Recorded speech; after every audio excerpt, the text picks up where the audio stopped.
नमस्कार।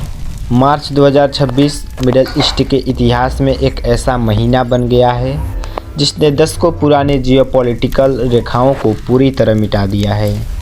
ईरान और इजरायल के बीच का शैडो वार अब एक सीधी और विनाशकारी जंग में बदल चुका है, जिसमें दुनिया की महाशक्ति अमेरिका सीधे तौर पर शामिल है। इस वीडियो में हम समझेंगे कि यह संघर्ष सिर्फ दो देशों के बीच की लड़ाई क्यों नहीं है और यह महायुद्ध वैश्विक अर्थव्यवस्था और कूटनीति को एक बड़े खतरे की ओर ढकेल रहा है। सबसे पहले ग्राउंड रियलिटी को समझते हैं। अमेरिका और इजरायल के संयुक्त सैन्य अभियान ऑपरेशन एपिक फ्यूरी ने ईरान के नेतृत्व और सैन्य ढांचे को भारी नुकसान पहुंचाया है। अयातुल्ला अली खामेनेई की मृत्यु की आधिकारिक पुष्टि के बाद ईरान में एक बड़ा लीडरशिप वैक्यूम पैदा हो गया है, लेकिन इसके बावजूद ईरान की रिवॉल्यूशनरी गार्ड्स यानी IRGC ने हार नहीं मानी है और वे लगातार अमेरिकी ठिकानों और समुद्री रास्तों पर जवाबी हमले कर रहे हैं। अब बात करते हैं इस युद्ध के सबसे बड़े वैश्विक प्रभाव की, यानी ऊर्जा संकट। फारस की खाड़ी और ओमान की खाड़ी को जोड़ने वाला होर्मुज जलमंडरू मध्य दुनिया का सबसे महत्वपूर्ण आयल चोक पॉइंट है। यहाँ से दुनिया का लगभग 20% कच्चा तेल गुजरता है। युद्धपोतों और तेल टैंकरों पर हो रहे हमलों के कारण कच्चे तेल की कीमतों में ऐतिहासिक उछाल आया है।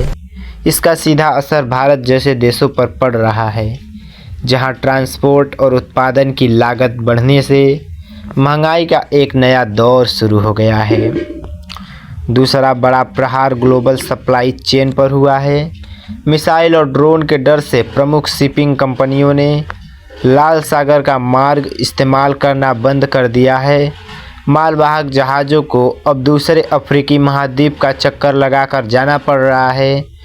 इस लंबी यात्रा ने न सिर्फ समय बढ़ा दिया है, बल्कि माल ढुलाई की लागत को भी 300% तक बढ़ा दिया है। नतीजा दुनिया भर में ज़रूरी सामानों की कमी और उनकी कीमतों में बेतहाशा बढ़ोतरी। कूटनीति मोर्चों पर दुनिया अब दो स्पष्ट धड़ों में बंटती नजर आ रही है। अमेरिकी ने ईरान से बिना शर्त आत्मसमर्पण की मांग की है, जिसे ईरान के राष्ट्रपति मसूद पेजेश्कियन ने सिरे से खारिज कर दिया है। इस अस्थिरता के बीच रूस, चीन और उत्तर कोरिया जैसी शक्तियों की बढ़ती सक्रियता यह संकेत देती है कि यह क्षेत्रीय संघर्ष कभी भी एक व्यापक वैश्विक युद्ध का रूप ले सकता है।